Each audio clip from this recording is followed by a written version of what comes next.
answer your specific questions about your specific situation. Because what I'm going to try to do here is give information that's general to everybody. So if you've got some questions, take down some notes, get them ready, and then plan to come back, and Miley and others will give you information regarding that. But February 7th in the afternoon, we'll take your questions that are specific to you one at a time. For this workshop here, I'm going to try to kind of stay more focused on things that would be general to everybody. Also, Miley, Linnell, whoever, I'm not going to have my chat box open. So if there's some crisis, just go ahead and interrupt me or something that really is important, but I'm not going to have the chat box open. Okay, with that, are you guys ready to rock and roll? Is that a yes or a no? Everybody's sitting there, I don't know, Ed, I don't know if I want to rock and roll. Okay, yes. I'm going to hit the share. I'm going to try to find the presentation. There it is. Okay, let me just move this Zoom bar a little bit out of the way.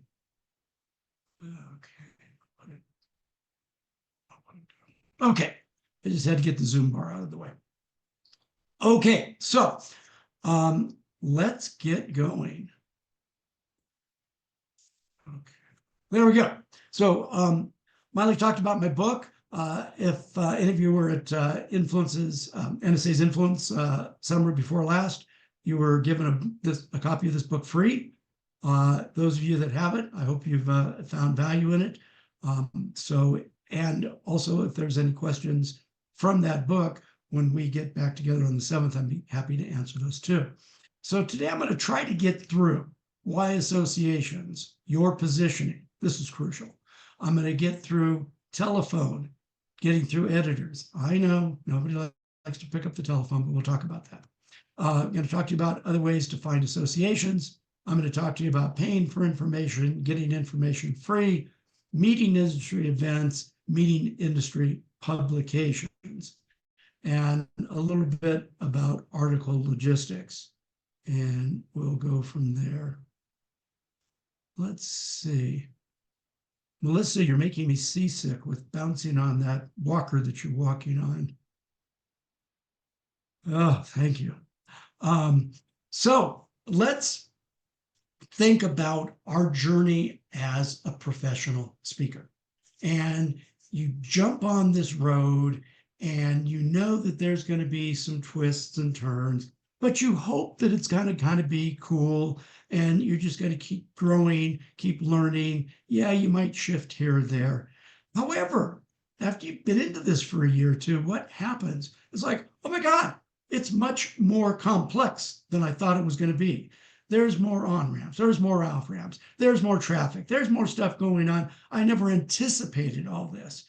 And it's real easy for any of us to get frustrated and fall off. So let's talk about some of the things that cause us to fall off.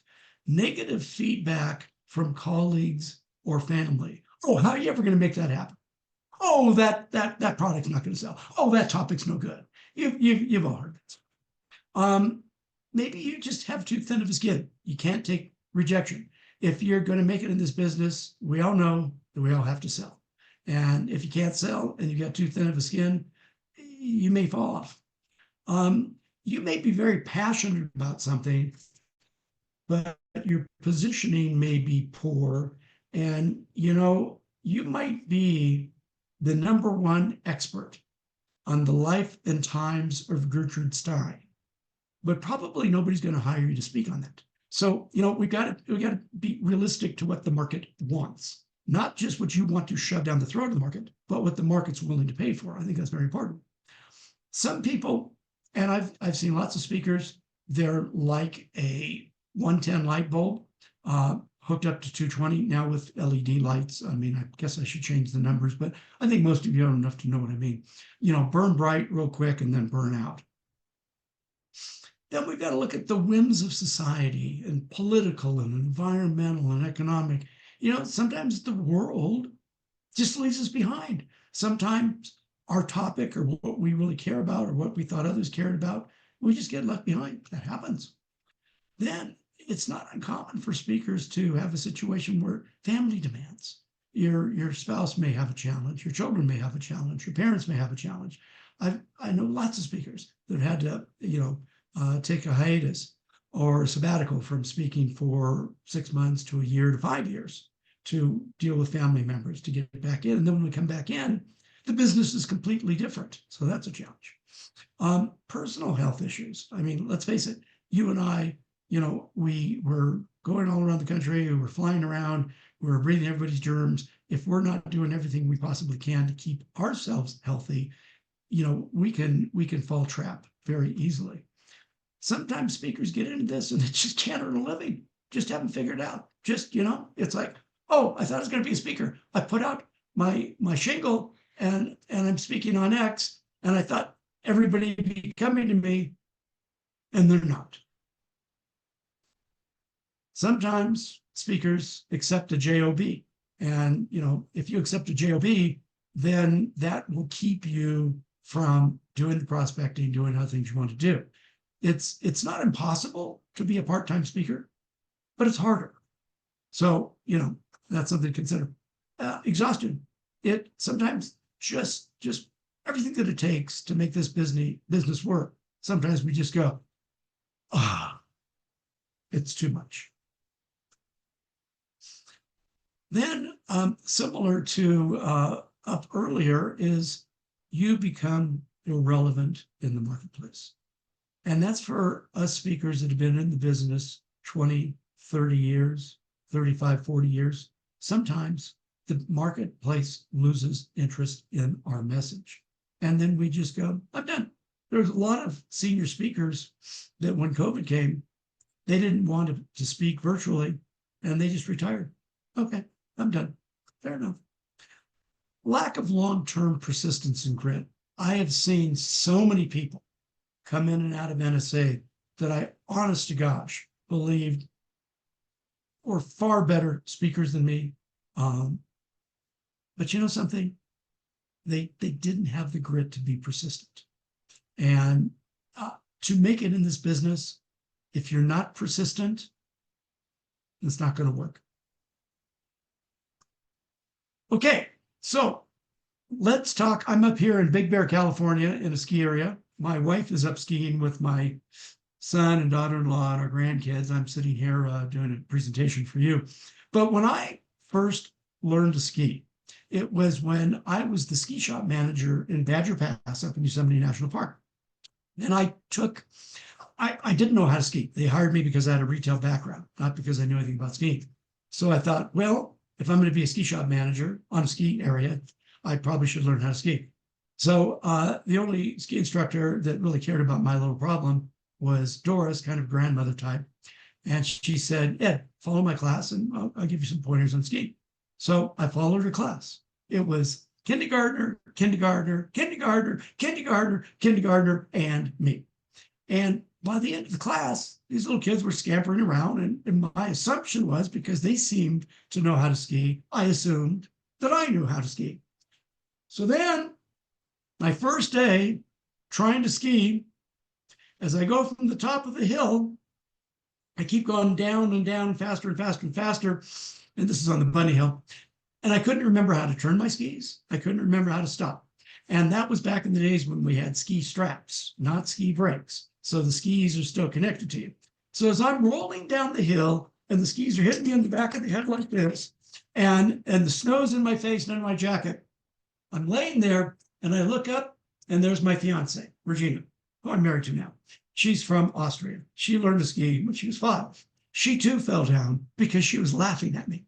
So then she gets up, she skis down, and then you know how it goes. They kind of with the ski, flip the skis, and she would throw snow on me. And at that moment, I had to make a decision. Am I going to get back up and try it again, or am I going to have a temper tantrum and walk off the mountain? Well, those of you who know me probably know I had a temper tantrum and walked off the mountain. Here's the problem. I thought I had the tools. I didn't. I thought I had the tools to execute skiing successfully. I didn't. I did go back and take more classes with Doris and the kindergartners. and finally got to where I could ski. But the thing is, I want you to think about that similarly for you in the speaking business. I'm going to be giving you a lot of tools today, and I'm going to be explaining how to use some of the tools, but maybe not as much as, if we had, just you and me 3 or 4 or 5 hours together.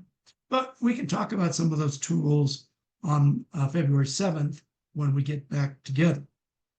So this is what the speaking business is all about. And what I'm going to mostly talk about today is the Center Circle paid association bookings. And I'm going to talk a little bit about, on the left there, the other green is through article writing, a little bit about phone calls. Up on the top, I'm going to talk about showcases and regional and state associations.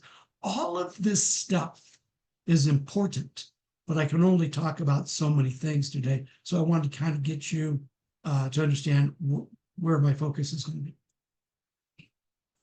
And today's presentation is all about professional trade associations and professional societies. So if you say, well, how do I get through and sell to Microsoft? My answer to you is going to be, I don't know. So I just want to make sure that you understand that's the focus of where we are today. Now, just to kind of give you a difference, trade associations are generally the associations where a company joins. This is not always, but generally where the company joins. And all the employees of that company have access to the benefits of membership in the association. Professional societies, on the other hand, tend to be more where an individual joins, doctor, dentist, whatever, and where engineer, where maybe multiple people from a company will hold their memberships. So when we look at National Speakers Association, it has the name association at the end, but we're really not a trade association. We're really a professional society. We're a society of professional speakers. Now, it doesn't mean we can't call ourselves an association. Nobody cares. But I think you should have an understanding of if you're doing some prospecting to a association versus a society, that the difference. Now, why I like associations is because there's approximately 100,000 associations in the United States, about 7,500 national. And then when you extrapolate out all the regional, state, and local, there's about 100,000, and most of them hire speakers.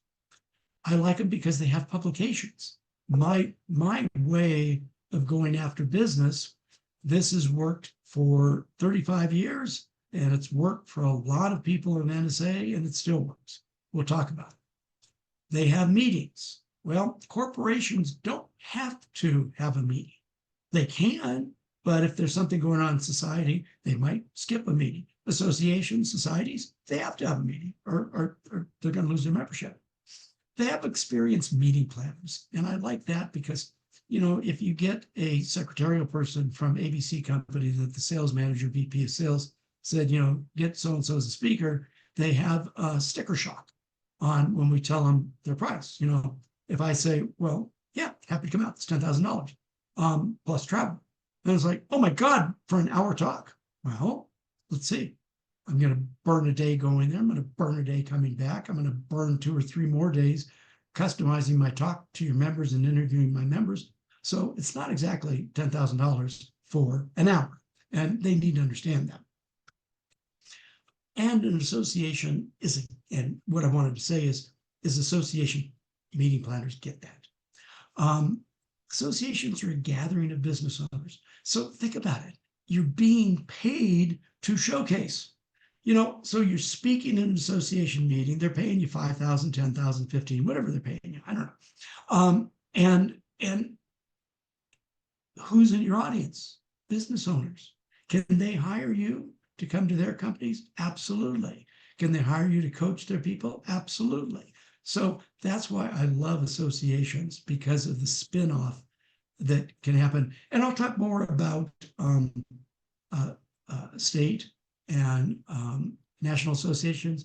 But the thing to remember, if you speak for a national association, you really need to look at their website if they have state associations, and let that meeting planner help you leverage into the other 50 states, which could be 50 more speeches. So just saying, we'll talk more about that.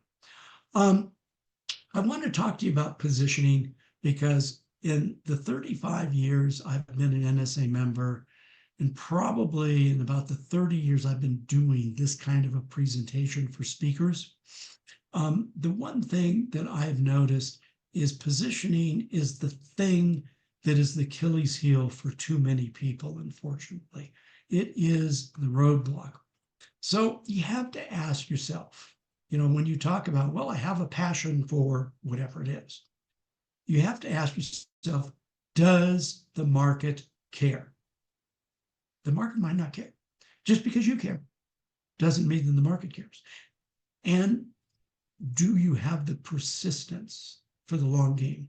Speaking is the long game. We can do this until we're old and decrepit.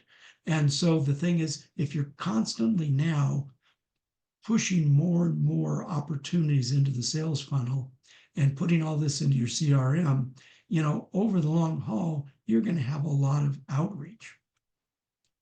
So would you say this guy knows his position? What do you think? Yeah. He knows what he's about. And it's funny and it's humorous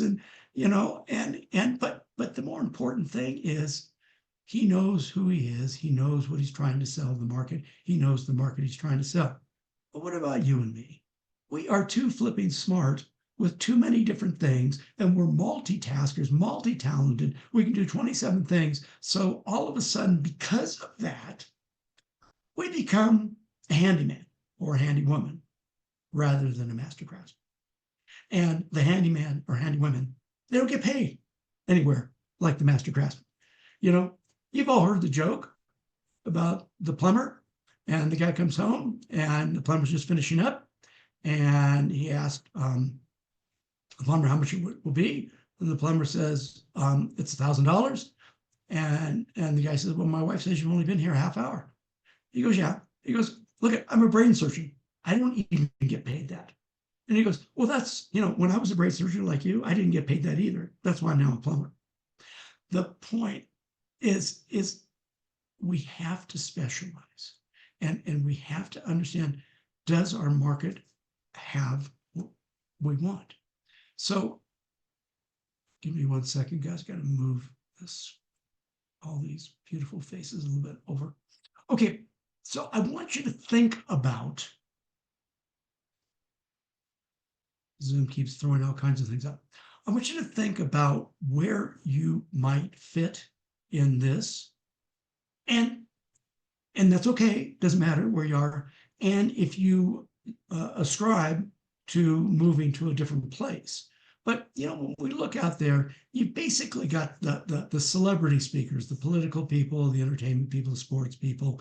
Their fees range from $50,000 to $500,000. They're usually the general speaker at really, really large events, and they're almost always booked through a speakers bureau. Then we got the well-known authors, and their fee kind of goes at $50,000 to $100,000. Same thing. They're going to be, the main speaker, and they're the celebrities and the well-known author. Their job is called butts in seats. Their job is, okay, we're going to book this speaker, and hopefully more people will come to our conference. And again, that's mostly booked for the bureaus. I will tell you honestly, I don't fit in either of those two categories. Then we've got this third category here that I don't fit into either. And it's the Everest climbers, the experiencers, the fighter pilots, the people that had a life-changing event. They got shot in the head and thrown out of a TWA airplane, and they survived and all that. And in that $10,000 to $30,000 range, their job is to enthuse and motivate, excite people. And they're generally through bureaus. Now, where a lot of us that are NSA members, we fit in the subject matter expert category. We are subject matter expert on our topic. We might be consultants, authors, academics, industry experts, and our range is kind of that 2,500 to 15,000 range. Sometimes less, sometimes more, but general range. Our job is to come in and give the nuts and bolts.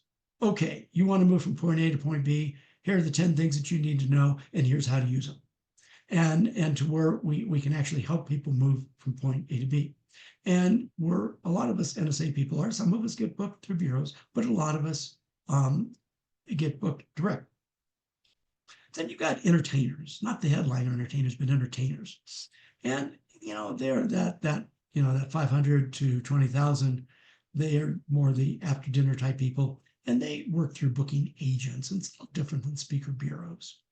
And then you've got, other professional speakers, public speakers. Never call yourself a public speaker. Call yourself a professional speaker. You got industry speakers, and then you got company sponsored speakers. A lot of associations right now are just loving, and even unfortunately NSA is doing this a lot. All the people that are big sponsors with NSA, they give them a breakout, and so that's kind of affecting us paid speakers, but that's just the way it is. So if you're a company sponsor, maybe you'll get a slot to speak at a conference. And I was asked earlier about pay to play on pay to speak. I think that's a terrible thing to do. If somebody wants me to pay to speak, the answer is no. So hopefully we'll have time to talk more about that later today, or possibly even on February 7th. So I just got this email a couple of days ago from Leading Authorities. It's a pretty large speakers bureau in DC, and this is the kind of stuff that they're pushing out there every couple of days.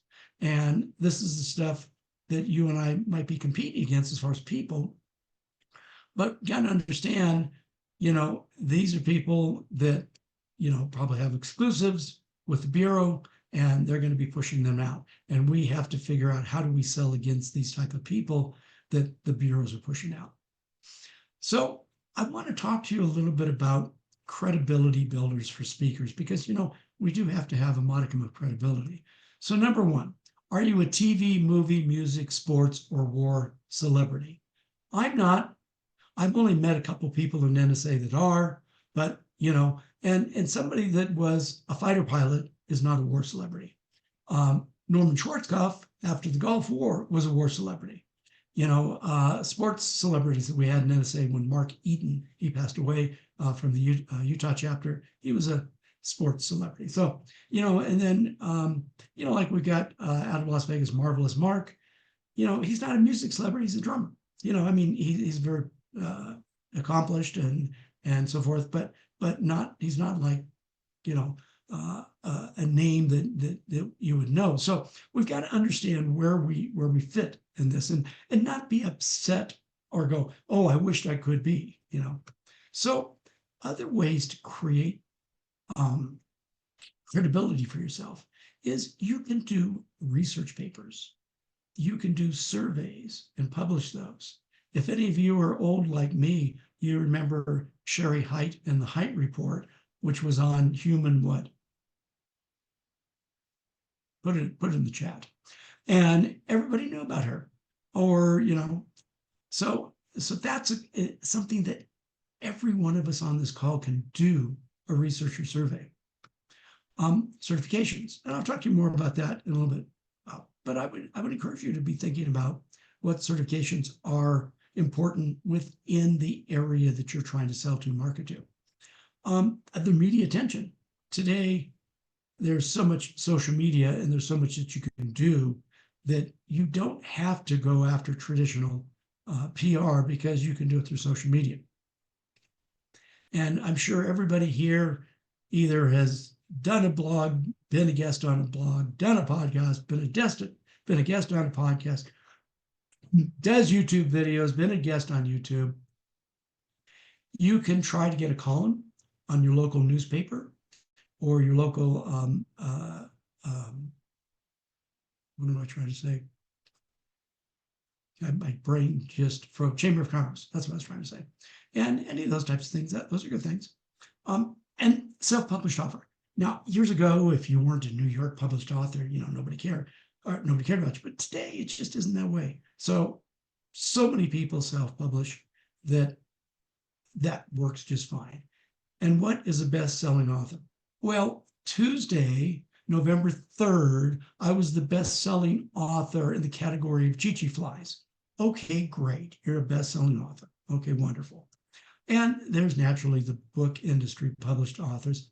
I've got 3 books published by publishers, and I've got 3 books or so self-published. And yes, the book industry published author does give you a little bit more credibility and helps with positioning. But when you publish it yourself, you make a heck of a lot more money. So these are the books. The top 3 were all different publishing houses. First one was Kendall Hunt. Second one was Crisp. Third was Wiley. The bottom 3 books were all self-published.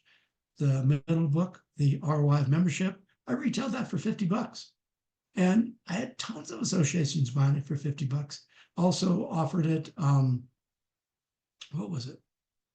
10 for 100, something like that, or 5 for 100. I forgot. I'd have to go look at my website.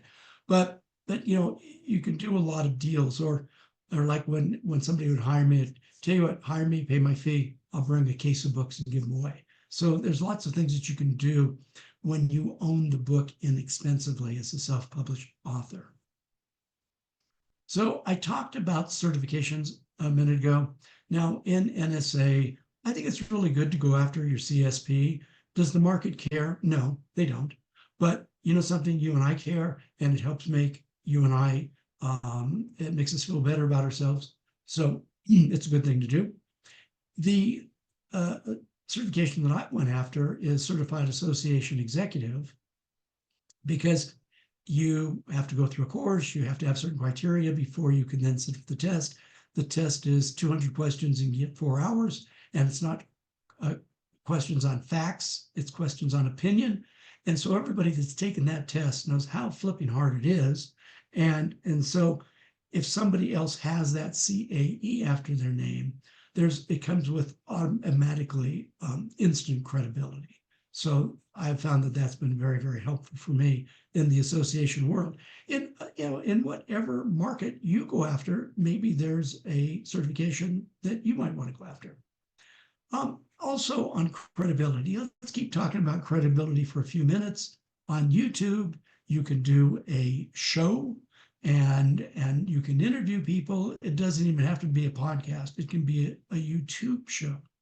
And one of the things that I try to mention to everybody, all of your social media, see that picture that I use? That's on all of my social media. It's even in the book that Aiden and I did together. And you see that picture, you know who it is. Same thing with on LinkedIn, same picture, know who it is. And for credibility, I'm constantly doing the best I can to connect with association executives. Let me make an offer to everybody on this call. If you're not connected to me on LinkedIn, let me tell you why you might want to be. Because if you were connected to me, that would make you second line connection to about 8,000 association executives. And it'd be a heck of a lot easier for you to connect with them. We'll talk more about LinkedIn in a couple of minutes. If we were connected, don't send me a request to connect without telling me you were at my presentation for NSA NorCal, because I get requests several every day and I deny most of them. But anybody on this call that wants to connect with me on LinkedIn, I'd be more than happy to connect with you to make it easier for you to connect with these association execs. Even on LinkedIn, I ran a group for about 10 years until LinkedIn kind of devastated how we do it. So then I moved the group to Zoom, all about member ROI, and even publish a newsletter on LinkedIn, get a lot of action on that. The reason I'm throwing all this at you quick is like asking you, what are you doing that's reasonably easy to keep your name out there? And on LinkedIn, if you're not doing a newsletter, you might be missing the boat, because it's really easy. And the cool thing with LinkedIn, if you have a newsletter, they give you I forgot what it is, 125 invitations or 150 invitations a month. And you just start asking everybody to join your newsletter. And so that's what I do. So it's something you might want to consider. Also, what I do for positioning, if you were to go to rigsbee.com and you were to click on right up here where it says keynotes, And then the submenu is going to pop and it's going to say complimentary workshop for association executives. I've got 24 right now workshops on this web page for association executives. That is this person, these subject matter experts with me. We do a Zoom together. So I'm in it. It's 95% them, 5% me. And because I hold a CAE, I can provide CAE relevant in education. And all of these workshops I give to association execs for free, 24/7, 7 days a week. And I'm just all my buddies in NSA that have a topic that's relevant to association execs, that's relevant to the CAE test. I bring them on. If you go to this page on my website, you can scroll through and look at all 24 different workshops. And I've got 2 or 3 more recorded. They're going to be dropped in the next week or 2. And I'm constantly feeding this information to the ASAE, American Society of Association Executives, to the forums that I belong to, which I belong to about 9 of them. And I'm constantly telling them every time I'm new. So pushing that out there for them. I run, for my credibility in the association world, I run a Zoom chief staff executive, the top paid executive, or a CEO every Tuesday. Every Tuesday at 9 California time, we run a Zoom call. They pay to be in this group, but it helps me because I put out the questions and get them talking about it. And I just know what's going on in the association world based on what they're talking about, asking about, complaining about. And it really helps me. And there's things that you can do like this in your market also. Now, because I do a lot of selling to associations to help them with their member recruitment, that's my market as far as, helping them. But who knows for you? Oh, there's just an example here. The CEO network at ASA's Collaborate. See right here that, I'm telling them about a member ROI Zoom that's at no charge. And whenever I see like somebody searching for presenters, like I put up something the other day, like if any of you have been at the Cigar Pig Virtual Speakers Hall of Fame, if you've done the showcases, or if you're a member of ASSC in the directory, I'm pushing out those links out to these people all the time. So that's very helpful. So I don't want to spend a lot of time on Virtual Speakers Hall of Fame, but I will say, whether you're a Cigar Pig member or not, you can participate in the showcase. If you're not a Cigar Pig member, you just pay more. That's all. But we don't discriminate against any speaker, whether you're a member or not. And a lot of people like this. And the ASSC community, again, that's people. This is a subscription community. I'll talk about this a little bit as we go, but I don't want this presentation to be a long sales pitch, but a little bit. So in your credibility, Mindy Gibbons Klein, she's an American, but she lives in the UK. She wrote this book, 24 Karat Bold. Well, she goes by the book midwife. She did it to push people to do books. But her whole model in this book for your thought leadership in the marketplace is reach, engagement, authority, and longevity. And so what is your reach? Usually talking about what is your email list, your social media following, all of that. Then engagement, how actively engaged is your market? And then what are you doing to show that you have the authority to speak or to be a subject matter expert on this so they see you as a thought leader? And the last thing is longevity, how long you've been doing it. Like I've been in the speaking business for 35 years, so I have longevity. I mean, maybe I don't have the rest, but I have longevity. So these are things that you want to think about, that how do you push that out to show up as a thought leader? Because the association people, and any of you that are in the ASSC and you watch any of the interviews, there's like 60 some odd interviews I have with association decision makers, and they're constantly saying, I want somebody that's an expert on their topic and they understand my business. And we'll talk more about that in a little bit. The positioning thing, and this is something, when I used to do my selling to associations intensives, it was like 2-day workshops. I don't do those anymore. I guess I got too old to do them. But anyway, this is something that you got to look at. It's like if you, and I would encourage everybody, do a quick screenshot so you have this. But here's the thing that you want to be thinking about is, are you, all of the stuff that you do, the presentation, the learning programs, maybe you even have a part-time job, this, that, and the other, that goes to what is your topic. And a lot of times people think that their topic is X, but their topic might really be Y. And a lot of people that want to be motivators, sometimes I'll talk to them, and their topic really is productivity, not motivation.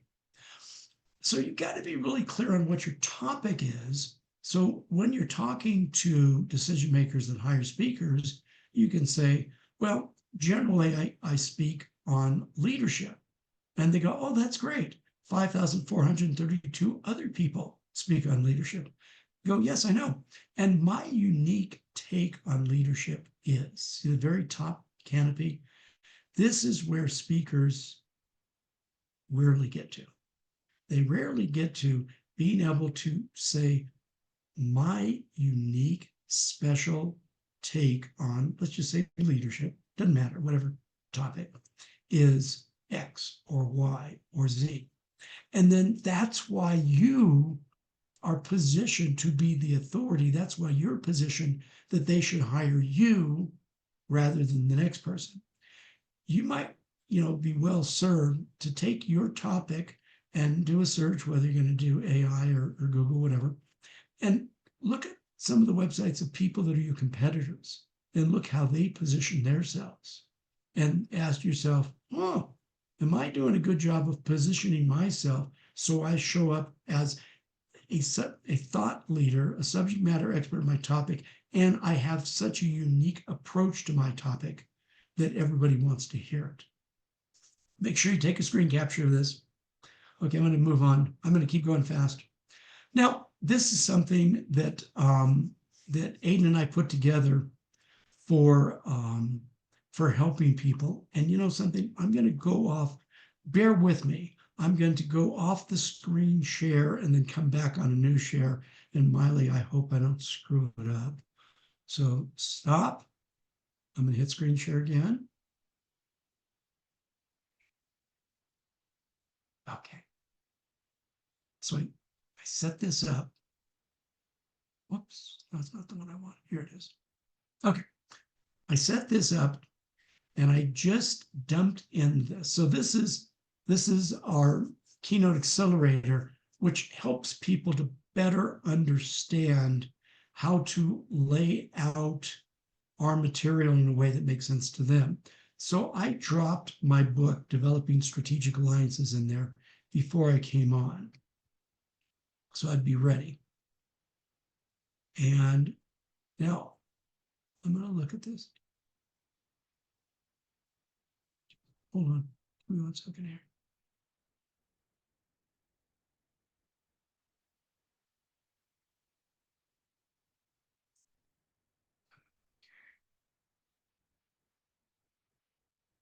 Give me 1 sec.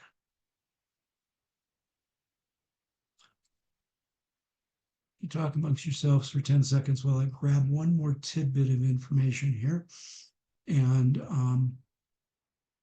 pop this up. Holy crap. Drop it in. This would be good enough. This is good enough for what I'm trying to do here. Okay. Close that down. You have to drop that. Yeah. In real time. So, 3 years ago, we couldn't use AI the way we can now. So I've dropped all that in. So let's see what this keynote, and if you're an ASSC member, this is on the website. Anybody that's an ASSC member has access to this 24/7. So I'm going to move all of your beautiful faces over here so I can see what it shows. Okay, so now it's starting to spit out information for me that I can use if I want to do, let's say I find out Association A and I see, oh, they've got a request for proposal. I can then use this accelerator to give me all the information I want that I can put into that request for proposal, because it's been taught to pull this information about me based on what we know that most requests for proposals ask. And then it's even giving me right here a custom introductory letter that lets them see, we understand your problem, or Ed understands your problem. Ed's material is qualified to solve your problem through X, Y, and Z. And then third, Ed is the one to do it because of.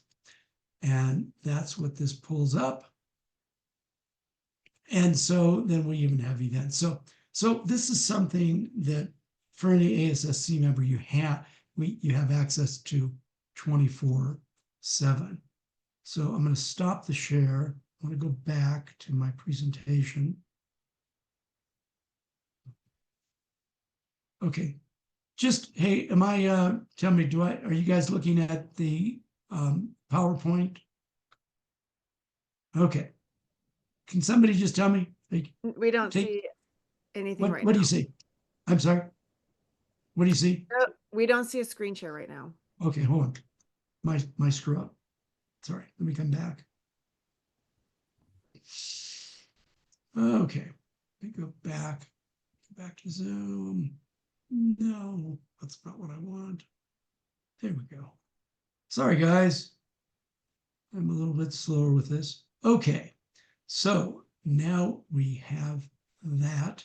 I should be able to touch that. I should be able to touch share. Okay, are we there? Is that a yes? Yeah, okay, I'm going to go back to PowerPoint. Okay, I'm going back to presentation mode. I'm trying to go back to presentation mode. Okay, we good? I'll come back out and I'm going to show you a couple other things live also. So for getting paid bookings, there's two basic approaches. You can do the scattered approach, which we call spray and pray. And that's where you just throw everything out there as much as you can, and you say, your topic, who needs your topic? Everybody. So you go after everybody in the world. Okay. And we'll talk about the spray and pay strategy and maybe some ideas to make that work better. And then we'll talk about the laser focused strategy. And the laser focused strategy is when you take one vertical and you go deep, deep, deep, deep, deep in one vertical, one industry, and you go after all the national associations in that industry. And maybe there's 100, 200, and then all of their state associations in that industry. Each one of them might have anywhere from 0 to 50 state associations. Now what happens, because association executives go to other associations meetings in their industry, if they see you at the National Association of Dog Catchers, then maybe they're going to bring you to their association. Also, the state chapter presidents and executive directors there, they're going to maybe bring you to their chapter. Also, you get published in that, within that industry. And if you can find an industry and you stay in that vertical, more quickly you will get known as the subject matter expert, and you will get known for somebody that understands that vertical. Now, again, we can go back to spray and pray, or we can go laser focused. Now, this book, the NTPA, National Trade Professional Association Directory, it isn't printed anymore. The last one printed was 2019. I would say if you could find an old copy on Amazon or eBay, it'd probably be worth your time, because in the middle of the book, they have what's called a subject directory. And what I have up on the list here is just some examples. There's 125 subjects listed in that book. And then when you go and look at each subject, it's basically an industry. It lists all of the associations in that industry. Now, AI can help you get that too, but this book is going to be even better than what AI would give you. So if you look for, I'm interested in speaking in wholesale distribution. I'm interested in speaking in manufacturing. I'm interested in speaking in retail. I'm interested in speaking in professional services, whatever it is, that that in that subject directory of that book, if you get an old copy, also probably, oops, go back, probably your public library might have it also. But that way you can get just right off the list. But I'm going to show you some other things too. So don't worry about it. I want to talk to you about if you have articles on your website and it says blog, I want you to go into your website and change it today to say article bank. It just sounds better. It just sounds better because not everybody has an article bank. And this article bank you will use as a relationship bank deposit mechanism for association editors to try to find who the true decision maker is. So I would encourage everybody, change it to article bank. Now, probably everybody on this call is heard about Robert Cialdi and his book Influence, and he talks about the tools of influence. And I'm only going to talk today about his tool of reciprocity. And why I'm going to talk about the tool of reciprocity is I'd like you to write articles. Articles, and write the article. And if you want to use AI to clean it up, that's fine. But write the article from your own content, not from AI. And if you want to run it through Grammarly or Humanize and all that, that's totally fine. But then you want to start calling association editors, and you can usually still get through to them. You always, when you call them, if you do get through, you always ask them, are you under deadline right now? Which shows them you understand their business. And if they say yes, say, I'll call you tomorrow. If they say no, go ahead. Now they just gave you permission to talk. You want to say, hi, my name is Ed Rigsbee.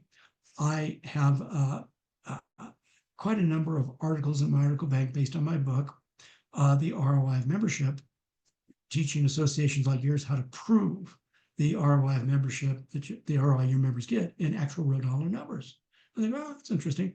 And then I ask them, and there are, half the time, they're already at my website before I asked them to go there. That is a relationship bank deposit. You're giving them something and you're asking for nothing in return. After you've done that, after you talk to them, hey, you might want to bookmark my website. You might talk to them and go, I don't know if any of your members promise articles and don't come through. And they'll usually giggle and say, yeah, that hasn't happened since yesterday. And all those things. And you just chat them up a little bit, get to be friendly with them. And then you use the doorknob close. Oh, by the way, before I let you go, quick question. And their guard's down. And you go, and they say, what's that? And you go, could you tell me who the decision maker is on selecting speakers for your meetings? And they might say, well, John Doe is our meeting planner. Go, awesome. Is John Doe the logistics person that organizes putting things together that John Doe's been told to put together? Or is John Doe the one that makes the decisions on which speakers get selected? And they might say, well, actually, Susie Jones, our executive director, does that. Great. Thank you very much for that. Would you mind just transferring the call over to Susie? I'd like to introduce myself before I hang up. Sometimes they'll do it. Sometimes they won't. If 6 of them do it and 4 don't, who cares? Because those 4 or 6, you're that much closer to finding who the true decision maker is. And we in this business, you and I, we waste so much time speaking to people that can't make a decision. It drives me crazy. But you've got to be willing to make the calls. And if you're not willing to make the calls, you're never going to get there. So you need to have a little bit of a sales script. And so, what you can do before you talk to the editor, do a quick query with, whatever large language model you use about the problems that the members of that industry are facing. Okay, now I know a little bit. How long does that take? 10 seconds, 15 seconds? And so I understand their problems. So when I get to the editor, I'll just go to that association's website, and it's either the director of publications, director of communications, it might be editor, it might be director of marketing, who knows? But I'm going to find the name, and then I'm going to talk to the editor and get them my content and tell them that I understand your members have these problems. I've got these several articles that will help them to achieve A, B, and C. And now they get it that you understand who they are, because every association person I've done interviewing the last 5 years says, I'm sick and tired of speakers spamming us. They don't know who we are. They just send us crap. And if they spam us, I send them right to the spam, and I don't even, they'll never get a chance. So you don't want to be one of those people. Walk them through your website, do the doorknob or Columbo close, like I told you, and then connect to the decision maker. And then when you get to the decision maker, just say to that person, I just was talking with so-and-so, your editor. I made quite a number of my articles from my book available to your members at no charge. We talked about your members are dealing with these problems, and my articles solve a lot of those. Are there other problems? And they might go this, that, or the other. And go, I just would hope you wouldn't mind telling me, what's the process for somebody like me that's a subject matter expert on the member ROI to be considered as a speaker? And then shut up, zip it, let them talk, because they're going to tell you exactly how to sell to them. And if you've done, any of you that are ASSC members and use the Keynote Accelerator, if they ask for something about you, you can go into the Keynote Accelerator, target it to their industry, send it off to them. But this is what you want to do. And then you ask them, when would you like me to reach back to you? And if they say in 3 months, do not get a hold of them in 3 weeks, because that's the other thing that these execs keep telling me. I tell Bob to call me back in 3 months, and in 2 weeks, Bob's calling me. And you know something? Bob's never going to get business from me because Bob doesn't listen. So there you go. Okay, let's move on. Understand why people join associations. This will help you when you're talking to decision makers. People join associations, and probably why you joined NSA. You want to grow your business, you want to grow your practice, you want to grow your career. That's probably one of the key reasons you might have joined NSA, as other associations. People join associations to help them solve their problems, whether it be legislative, advocacy, understanding, regulatory, education, this, that, and the other, to solve their problems. And the last thing that never gets quite enough credit is community. A lot of people join associations just to be part of the community. It makes them feel good. It makes them feel safe. They learn, they network, they just want to be part of the community. You need to understand now, in each of these 3 key areas, there's several sub areas, but these 3 key areas encapsulate why people join trade associations and professional societies. Make sure you're clear on that. Then when you're talking to decision makers, go, hey, I understand that people join your association to grow their business. I understand that they join your association to solve their problems. And I understand that they join your association because they want to be part of the community. And all of a sudden that decision makers go, wow, that's amazing. You get it. So make sure you keep this information in the back of your mind. If you can't get anywhere with the paid staff, you can go after volunteer leaders, but be really, really careful, because you can shoot yourself in the foot doing this. I've done this. I'll find who the conference chair is, and I'll contact them, and I'll ask for permission to send them information, about who I am, what I do. And if the conference chair sends that to the person that selects speakers, chances are good that you might get selected because the conference chair has recommended you. So be very, very careful if you sidestep the paid staff and you go to the volunteer leaders. Now, what about those of you? Okay, so I've told you a way that's worked for 35 years of helping speakers. It's worked, it's worked, it's worked. But what about those of you on this call that say, Ed, yeah, I'll make the calls. And then Monday, when you sit down to make the calls, you don't make the call. You're afraid to make the call. And I don't want to chastise you. I just want to acknowledge that there are some of us in this business that just for a host of reasons are afraid, or just don't want to make the calls. Okay. So let's look, how can we use large language models that we didn't have 3 years ago to help us? For those of you that don't want to make the calls.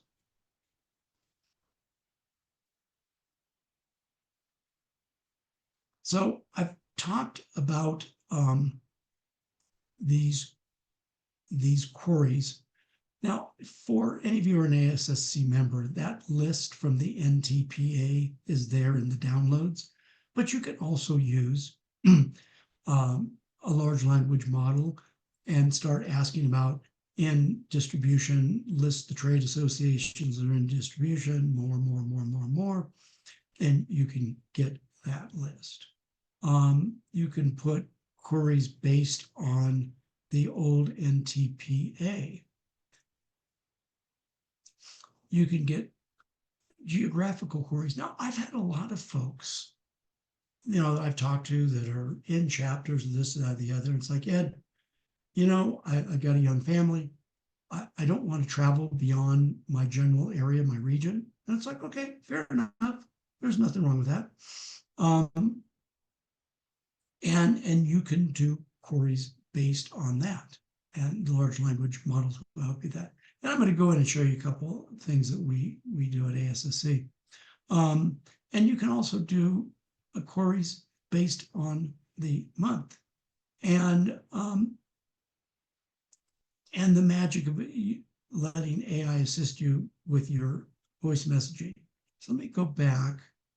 So excuse me, it might take me a couple seconds. Where are we? So we got about a half hour before our break. I'm going to take you through. Okay, I stopped the share. I'm going to share again.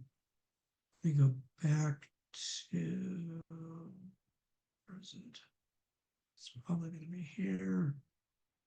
Share. Okay. Now,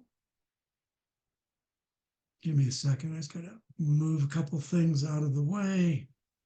Got all your beautiful shiny faces, but they're blocking what I'm trying to do. So here is a custom tool that Aiden made for me. And we are going to auction one of these tools off. Okay. So you can buy it at Influence or Thrive for $2,900 and change. But this is something that, and if you're an ASSC member, you get it for $1,000. But this is a very specific tool that I put in, and I asked it, and what it's given me for me. Okay.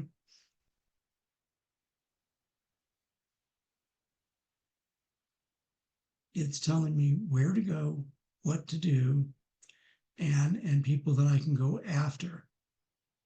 Now, also,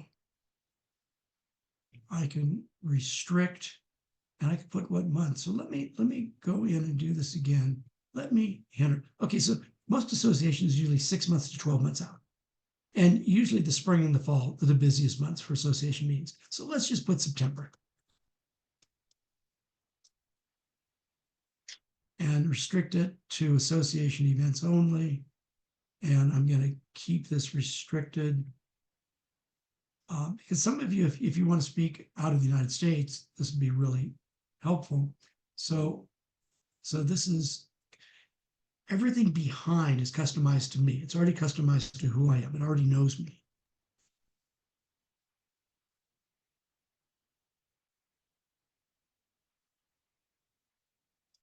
And at, I guess, 11:25, we're going to auction one of these off. So now this is going to give me association meetings that are coming up during that month that might be right for my content. And here it goes. Now I can take the information from this and throw it on the other side and it pulls up what I've already showed you. But right here, this is telling me, okay, we understand who Ed Rigsbee is. We understand your content. You're looking for association meetings in September. Here they are. And it gives me the website, and it gives me all the information. So this is a pretty cool tool. And says, let's see, do I want additional events?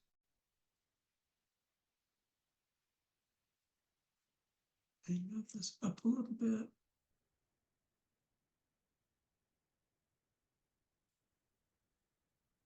Well, that's good enough. Okay, so this is a tool made custom to me. Now, if you want one of these tools, if you're going to be the highest bidder, when the auction comes, okay, you'll get it. Now, let me show you something else that we put together. It's something that Aiden and I worked on. So if you're an ASSC member, you come in here on the request for speakers of the association event calendar. I've put in, and I'll just show you, there's a couple hundred events listed here. They're all by month, and I'm still working on it. So all this stuff is coming up. So let me just grab, just for fun, I'm going to grab this one right here just because it's there. Copy that. Bring it up. And what this is, okay, so for this event, I'm going to drop this information in. Okay, let me go down further. Oops. So for, I'll just put member ROI.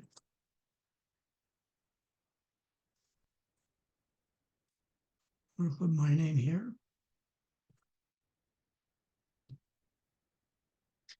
Okay, this is, and I'm not a tech person, but I got to tell you, this is so cool.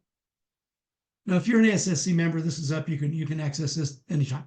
It's there for you, 24/7. But here's what's really, really neat about this. I'm going to tell you what it's going to do. It's going to give me the top challenges that industry is facing, that specific association. It's going to give me a 3-part introductory email that says that basically for me to put out that I'm telling you, the association person, I understand your problems. My content and my expertise will help you remember solve those problems, and why I'm the person. I can just, now, if you don't want to get on the phone, and I guarantee you there's a bunch of people on this call that don't want to get on the phone, you get this thing and you just start blasting these things out. Okay, let me go back up here. So this is the email that you would blast out. And part 1 is I understand your association. Part 2, my content will solve your problems. Part 3, I'm the guy. And you just send it out, send it out, send it out. And what this thing does for you, for that same association,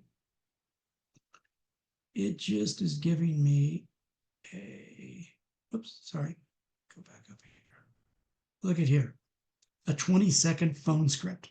So if you don't want, if you don't want to talk to anybody, call before hours or after hours, get their voicemail. Say, and you can just read the script and say, I just sent you an email. Okay, so those of you that have call reluctance, that just won't do the stuff that I've been telling speakers to do for 35 years, here's a solution that will solve your problem and make your life so much easier. Okay, so let me, hold on guys, I gotta move, help me move these bars. I'm gonna stop the share. That's so cool, Ed. Is that cool? That's yeah, so I mean, cool. Aiden is making some of the AI things. I was really working with him. I said, no. until it's finally, it has to have this, and it has to have this, and it has to have this. When we finally got it in the back end, it spits out exactly what a speaker needs to be able to just pump it out, pump it out, pump it out, pump it out. And on that page of the ASSC, there was 200 associations. You start, so that's the pray and spray method. You just send it out to every one of them, drop them in your CRM, and figure out when you want to follow up. And that's for those of you that, I hate to say it, that just don't want to make calls. So there you go. Okay, now I'm going to go back to my presentation because you deserve the rest of the presentation. Okay, hold on, guys. There we go. Okay, give me one more second to move everybody's smiley face out of the way. Over here. Okay, let's move on. LinkedIn. Okay, I told you earlier, if you want to connect with me, I'm happy to connect with you. Just make sure you tell me that you were on this presentation, on this call, and I'm happy. And the cool thing with LinkedIn, the more people you connect with, you can have a multi-pronged attack. You can phone call. You can use the tool to email. You can connect with people on LinkedIn. And in connecting with people on LinkedIn, you want to go after, and I think Jackie Wu asked this question, who do you want to go after? You want to go after the executives. CEO, Chief Executive Officer, ED, Executive Director, EVP, Executive Vice President, COO, Chief Operating Officer. And to, if you want to do my method of finding the real decision maker quickly, rather than spinning your wheels, get to the editor or director of communications, or maybe a Marcom person, or maybe even director of events, director of meetings, director of conferences. Now, directors of education tend to be different. They're the ones that are putting on the webinars and the smaller education events. The director of meetings and directors of conferences might be the ones that might be the decision makers for bigger association events. So there's director of education. Now, when you go into LinkedIn, click on, see here at the very top where it says My Network. Click on My Network, and then you want to click on Filters, and then you want to click on All Filters, and then just go to the bottom. Skip all the stuff on the top. Just go to the bottom, and you don't need to worry about their name, their first name, or their last name. All you care about is what's their title.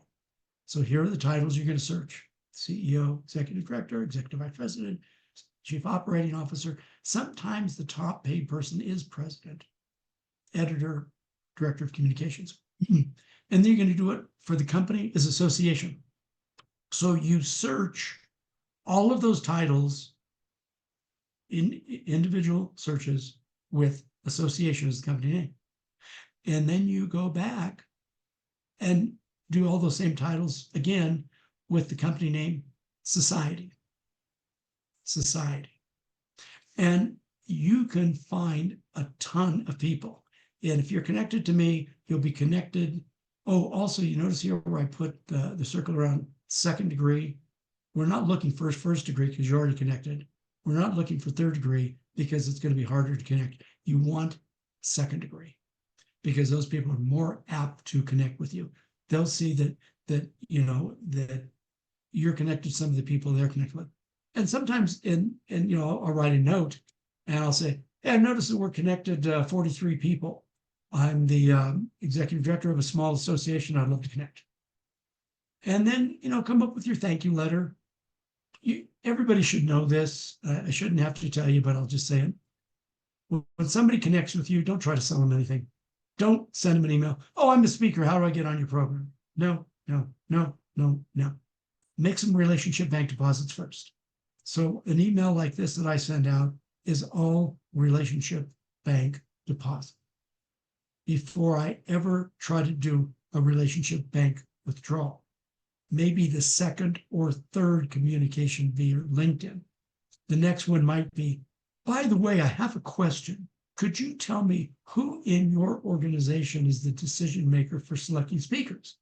Now, you haven't asked that person to buy anything from you. You're just asking a question on who it is. And sometimes they'll say, it's me. Sometimes they'll say, it's Larry Jones. And then you know who to go try to sell to. Also, if you are using your phone, I'll put it here so you can see it. If you're using the mobile app on LinkedIn, you can leave a voice message. I don't know if you know that, but down where the message is, there's a little microphone that you can touch on, and you can leave a voice message. So that's kind of fun too. I'm going to let me check time. We got a few more minutes. I want to talk to you a little bit about your negotiations with these people, because these people are always going to say, here's what you're always going to hear. Well, we're a nonprofit. You go, yeah, I know. All my customers are nonprofits. So have a nonprofit fee structure. I know if you follow David Newman, he always says, have one fee for everybody. So David and I don't agree, and that's okay. He has the right to be wrong. So I want you, yeah, someone's going to call David up and say I said that, but I would like you, here's what I'd like you to have. And this doesn't mean you have to do it, just what I'd like you to do. Let's say your corporate fee is $20,000. Then your nonprofit fee would be $10,000. Now, that way, when you're talking to people and they say, what's your, we're a nonprofit, what's your fee? And I go, yeah, I understand you're a nonprofit, and I have a special nonprofit fee. My regular corporate fee is $20,000. For you as a nonprofit, it's 10.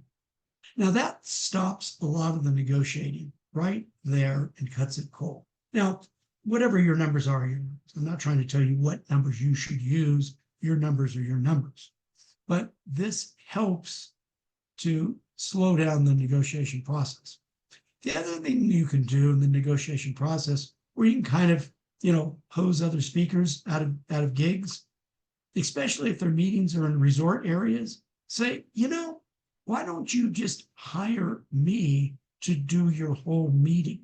I can do the open, I can do the keynote, I can do workshops on this. And that way you have one fee, you have one flight, one lodging, one meal expense. It'll save you a ton of money.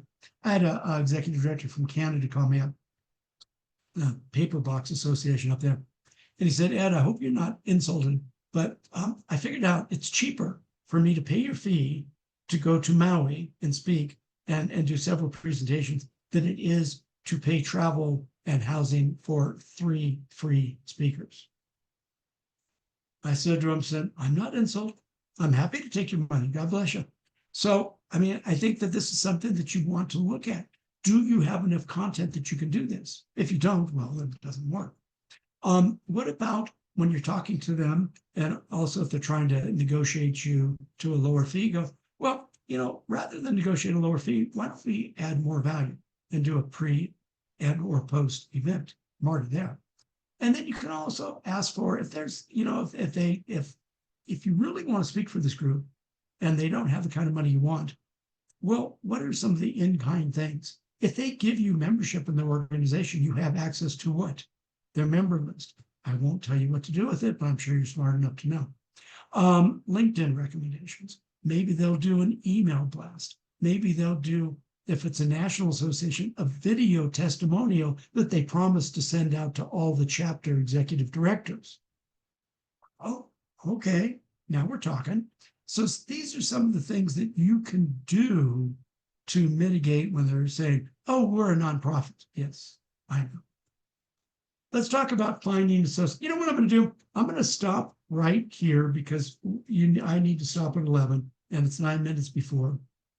And I'll just ask real quick, and Miley, you can look at, if you would for me, or Linnell, were there any questions in the chat that that you think that I should have covered at this point? If so, I'll be happy to.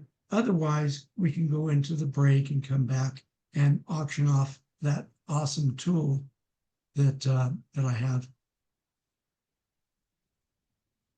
And by the way, I don't make that tool. I don't sell that tool. that's totally Aiden Crawford. He makes it, he sells it. I have nothing to do with it, but I sent him an email yesterday asking him if I could donate one of his tools, and he said, okay. So one of you is going to get a deal.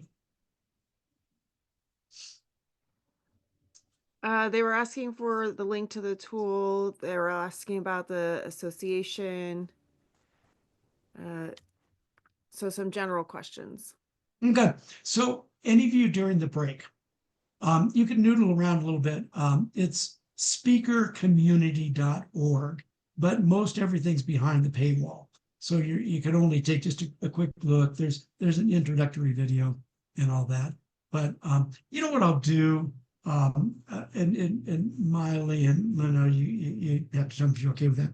On the 7th, when we get back, I'll be happy to run everybody through. I'll go to the website and show everybody what's there.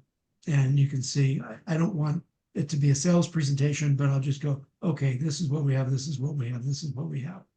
But the custom tool will be something that you'll have to fill out a bunch of questions so Aiden can put it into the back end of the prompt.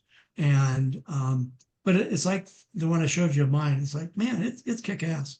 It comes out very custom to me. So I'm impressed with it.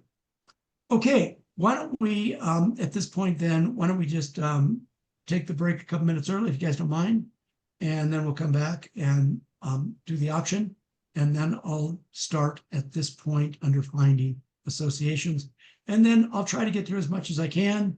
I'm probably gonna try to throw 10 pounds of stuff in a 5-pound bag the rest of the time. But since we're not recording now, if anybody's got a specific question only for them, we have 3 minutes left. I'll be happy to answer any question that's specific to you.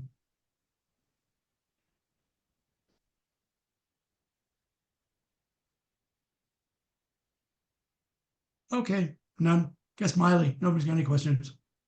I have a quick question, Ed. Oh, you would. Yeah, so I just wanted to be clear on that speakerscommunity.org. If you join that, does that include the tool you were showing us, or that's a separate thing, right? I'm gonna make sure I'm clear about that. So I think that's a good question. So let me do this. I'm just gonna hit the share button, and I'm going to go to, give me one sec here. I guess I just have to go here. Okay. This right here is the tool. It's on my website that Aiden built for me. This is what we're going to auction. Gotcha. Now, if I go over to speaker community, hold on, let me just pull this down. Excuse me. So at speaker community, this I'm in behind the paywall now. Okay. So what we have, this speaker showcases, this is available to this is available to the public because I'm always promoting this page to association people. This gold page, what's there is all of the association executive interviews that I do. These are all decision makers that I've interviewed, and they tell me what they like, what they don't like, yada, yada, yada, yada, yada. And a number of our members have got business with these people. Okay? And I'm constantly doing those. Under resources, we have our AI tools, we've got our online courses, our workshops, downloads, crash course for new speakers. Downloads, what this is, I was going to talk about this in a little bit. A lot of resources that are here for you, prompts, so forth and so on. Then under the request for speakers, if I just click on that, this is where I list associations that have requests for speakers coming up. And this, we've been doing this for a long time. And out of this is where Aiden created the accelerator. And then just last year, I put up this page, which is the calendar page where I'm showing associations. when they have their meetings by the month. Okay, Mm. so that's meetings by the month. And this new tool that we just put up here, oh, he changed it. I asked him to change it. I like calling this the unfair advantage tool because it makes it so flipping easy for us. So if you look over here, I mean, we've got a gazillion associations on and on and on and on and on and on. This, you can either go target or spray and pray. And then we give you the tool to write the email tool. You know, it's like, hey, we've done all your work for you. I mean, it's silly, crazy easy. And then over here, this is our community events. We have twice a month, we have elite levels, CSP level and above people. We have a special meeting twice a month with just me.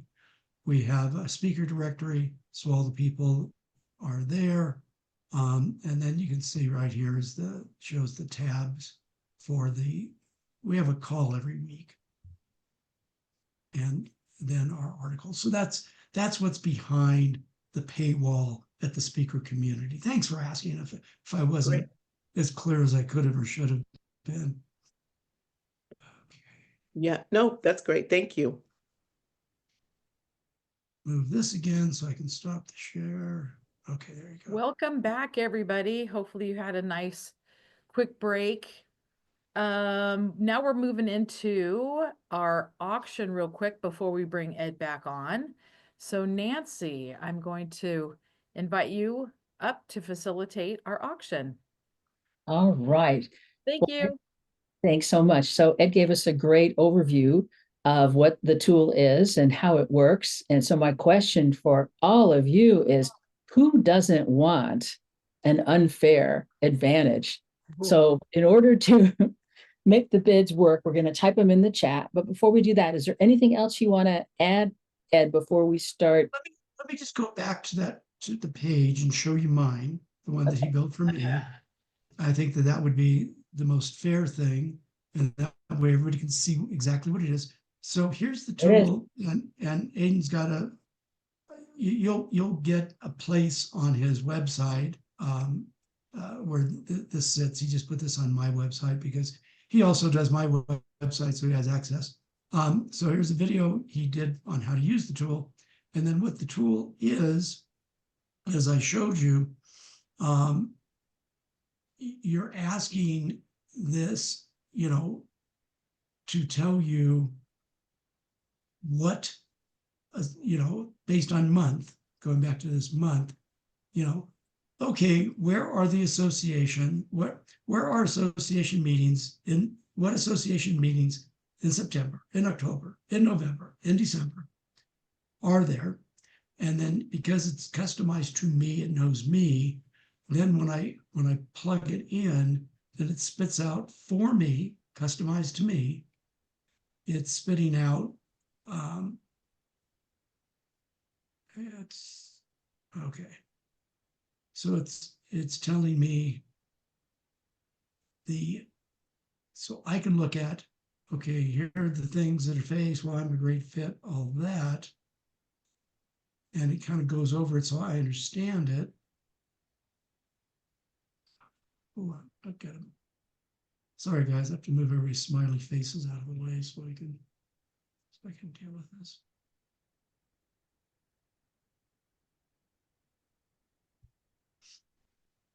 So this is going to customize just for me and it's going to give me the information that I want to send to these people that have the meetings. And so I can go with September, I can go back, let's go October, submit, everything else is the same. And then now it's going to give me new options. So this is a way effectively that you can find, and you can, again, customize it. Do I want North America, do I want Europe, where in the world do I want it? And it's going to then give me the information as to who are the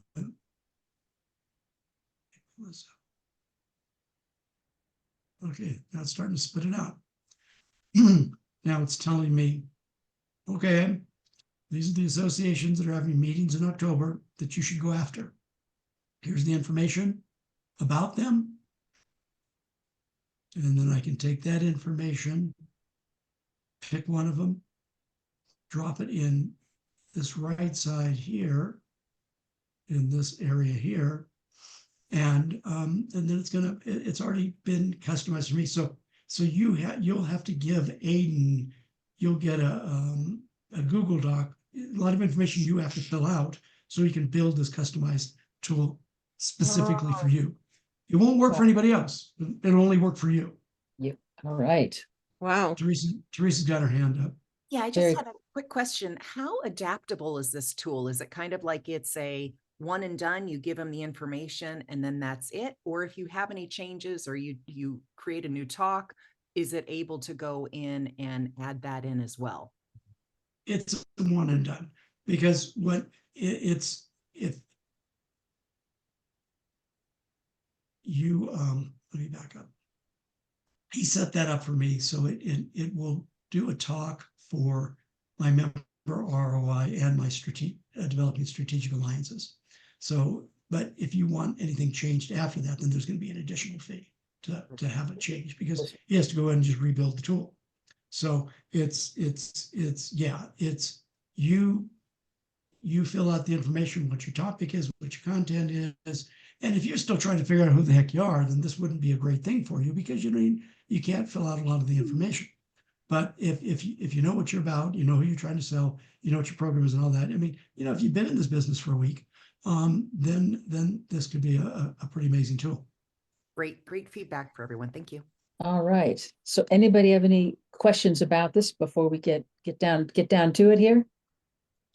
I can tell you it's you can buy this at Thrive directly from Aiden, and you can buy it at Influence directly from Aiden for $2,900 and change. All right. So the value is 2,900, and it's going to streamline the process in terms of really Streamline your prospecting. Streamline your prospecting. Streamline your prospecting. And you know what? Then that can be something that slows us all down. So this is a great way to accelerate that work. So again, valued at 2,900, and let's start the bidding at 500. What I want you to do is type your bids into the chat so we can keep this all going here. So who wants to start us off at 500? To streamline everything you're doing. All right, we got Teresa in at 500. We got 550. We actually got 600 from anybody. 600. 600. Anybody? It's a heck of a deal. If I knew who the hell I was, I'd be in, but I don't know. So, all right. 600 from Linnell. Okay, how about, can we go to 7? Woohoo. Let's go, people. Faster. Come on. 700. Teresa wants it. Oh, Teresa. Great. Thank you. Teresa's at 700. Yeah. How about it, Linnell? You want to beat that? Willing to go? Oh, go, Teresa. There we go.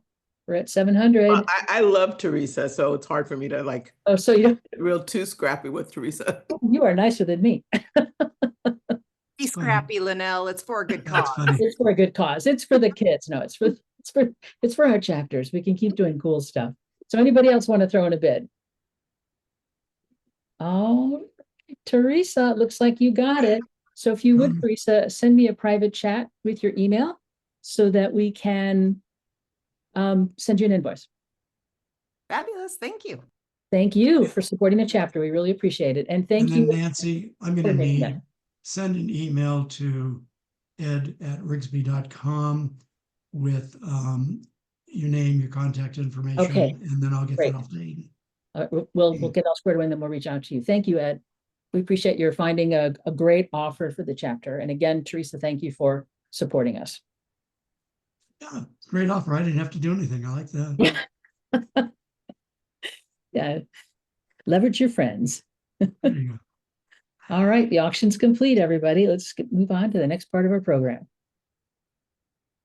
What is that? That's you, Ed. Okay. Just wasn't sure. Okay.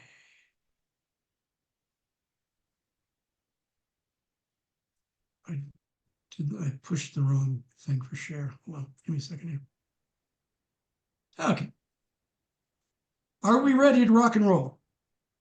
Can you Yes. see the screen that says finding associations? Yes. Yes, we Okay. can.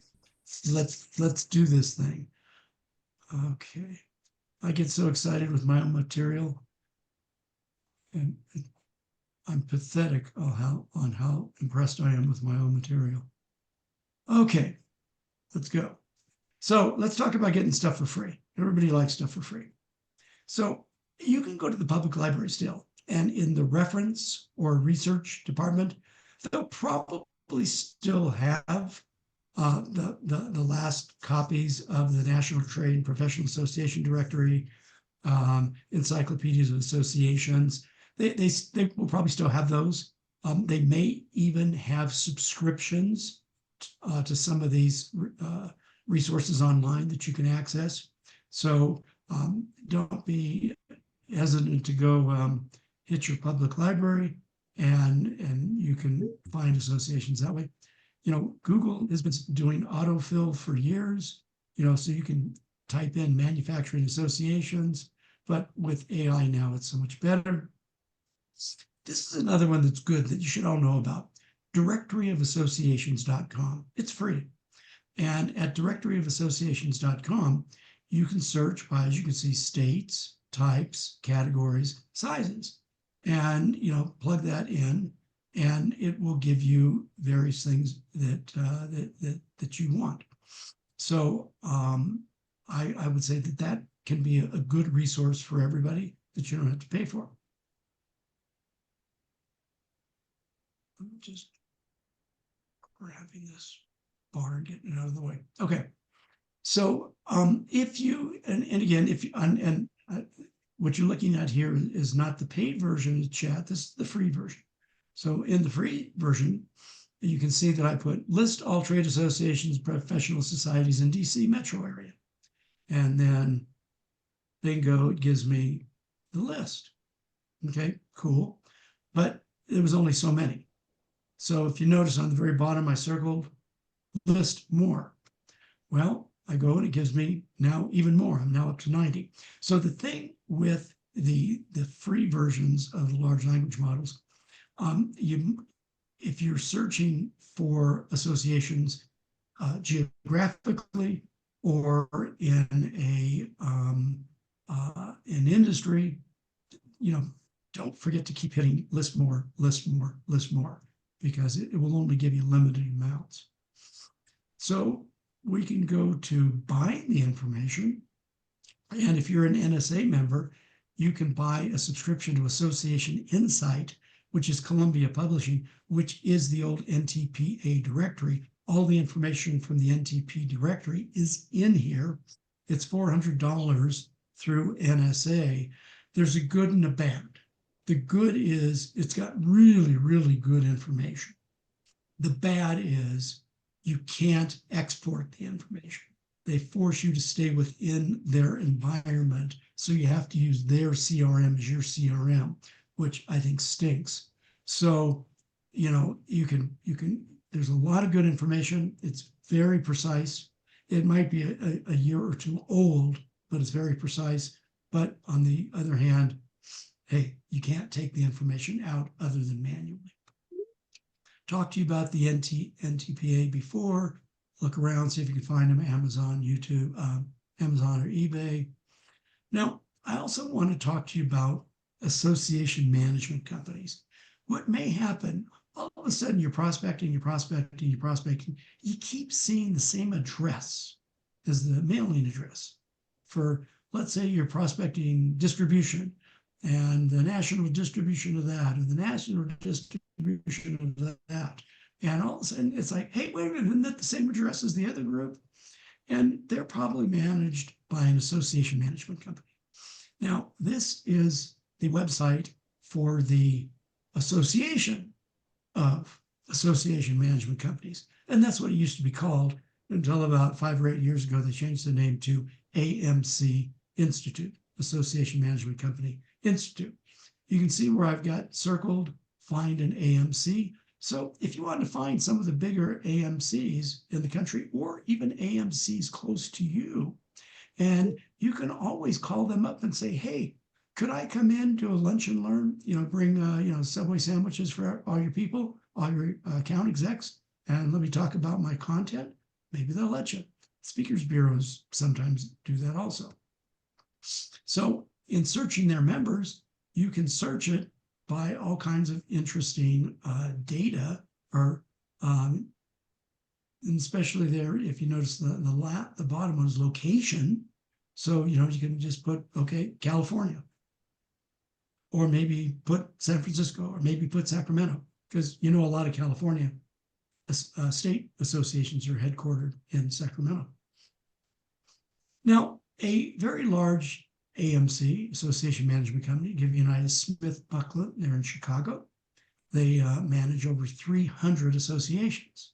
So, if you're in Chicago and you can connect with them and get to do a lunch and learn. I don't know if any of you are going to be in Chicago because you live in Northern California, but to understand that there's a lot of association management companies out there that might manage 5 to 10 to 20 to 50 to 100 to 300 associations. If you want to do international travel, well, then Kellen is the association management company. They're out of Atlanta. They've got offices all around the world. And so if international travel is your thing, hey, man, go for it. Okay.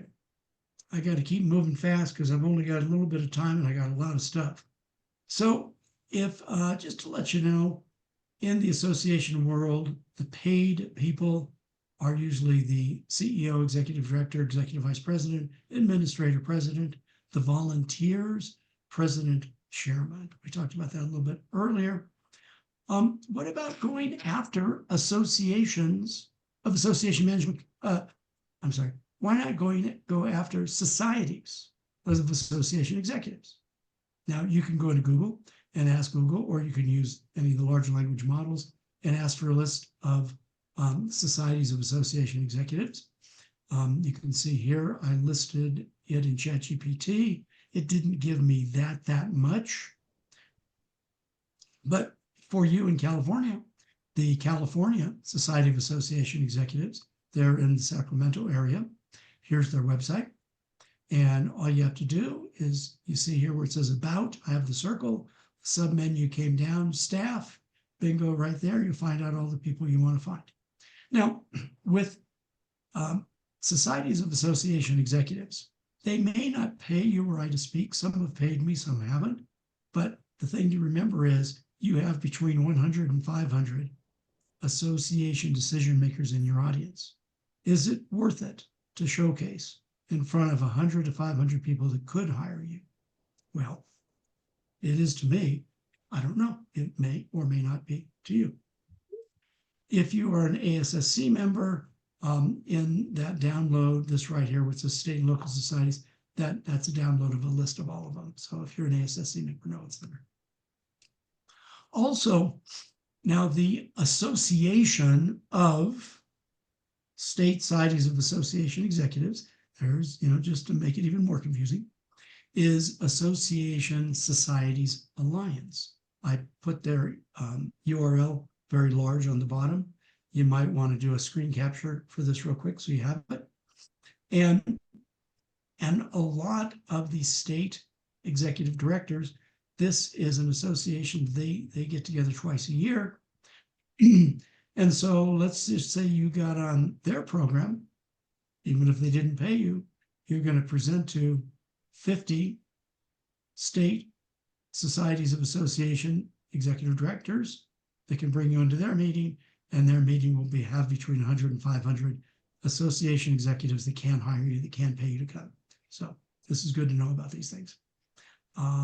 Also, just when you're at this website, just understand when you look at the leadership, you go, about us, and then leadership, all the leaders are executive directors of various state societies of association executives, as you see in the list here below.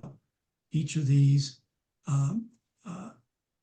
officers, volunteer officers, are executive directors in their own right for their own state society. After I speak at a Society of Association Executives, okay, look, if you guys use Talkadot, that's great. I use a little different method. I will start. Let me back up.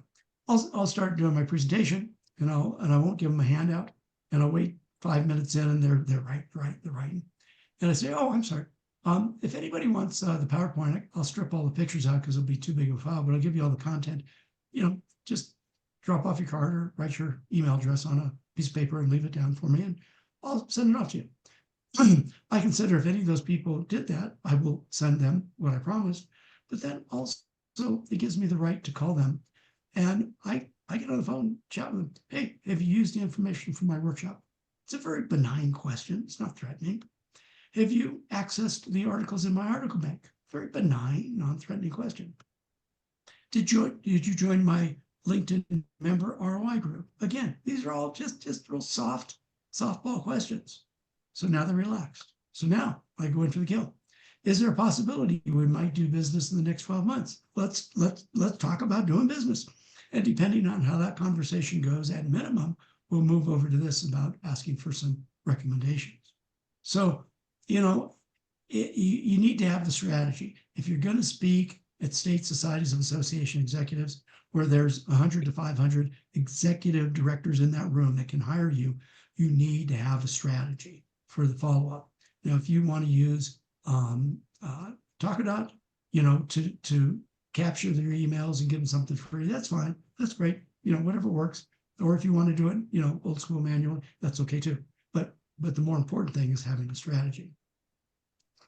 Then there are also out there other societies of association executives that are industry specific, say like all the executive directors of all the associations that are scientific, they get together and have a meeting. Maybe associations will have an association executive council, AEC, where all the executive directors, like as an example, AGC, Associated General Contractors. There's Associated General Contractors in all the states, all at their annual meeting.